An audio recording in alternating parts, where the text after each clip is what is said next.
പ്രിയമുള്ളവരെ, നമ്മുടെ ഇപ്പം വത്തിക്കാൻ സ്ക്വയറിൽ ബോബൻ ചേട്ടനുണ്ട്. കോട്ടയമാണ്. കോട്ടയം എന്നുള്ള ബോബൻ ചേട്ടനുണ്ട്. എന്താണ് അദ്ദേഹത്തിന് പറയാനുള്ളത് നമുക്ക് കേൾക്കാം. 20 വർഷത്തോളമായി അദ്ദേഹം ഇവിടെ ഉണ്ട്. പക്ഷെ ആദ്യമായിട്ടാണ് കോൺക്ലേവിൻ്റെ അന്ന് വത്തിക്കാനിലേക്ക് വരുവാൻ അദ്ദേഹത്തിന് സാധിച്ചത്.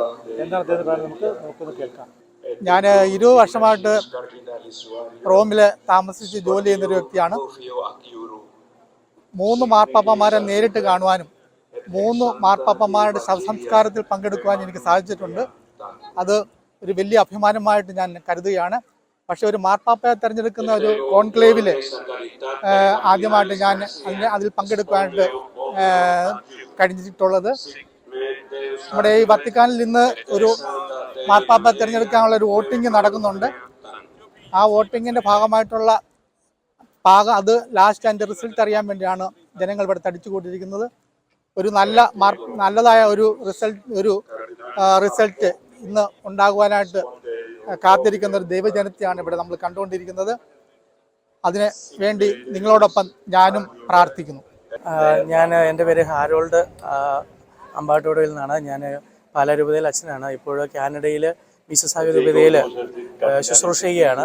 ഞാൻ ഞങ്ങളുടെ അഭിമന്യ പിതാവ് കല്ലുവേലി പിതാവിനോടൊപ്പം ഞങ്ങളുടെ രൂപതയ്ക്ക് വേണ്ടി പഠിക്കുന്ന ബ്രദേഴ്സിന് മൈനർ ഓർഡേഴ്സ് കൊടുക്കുന്നതിൻ്റെ ഭാഗമായിട്ട് പിതാവിനോടൊപ്പം വന്നതാണ്.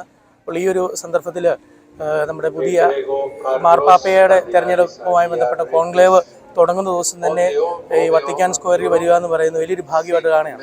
എന്നോടൊപ്പമുള്ളത് സിജു അച്ഛനാണ്. അച്ഛൻ ഇവിടെ തന്നെ പഠിക്കുന്ന പാലാ രൂപതയിലെ അച്ഛനാണ്.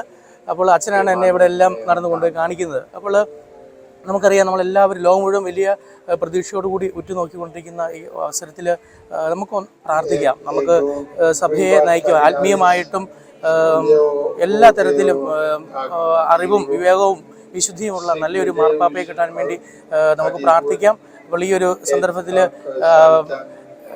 ഇവിടെ നിൽക്കുന്ന ഈ അനുഗ്രഹ നിമിഷത്തിൽ നമുക്ക് സഭയുടെ പ്രതീക്ഷയ്ക്ക് വേണ്ടി പ്രത്യേകം പ്രാർത്ഥിക്കുകയും ചെയ്യാം.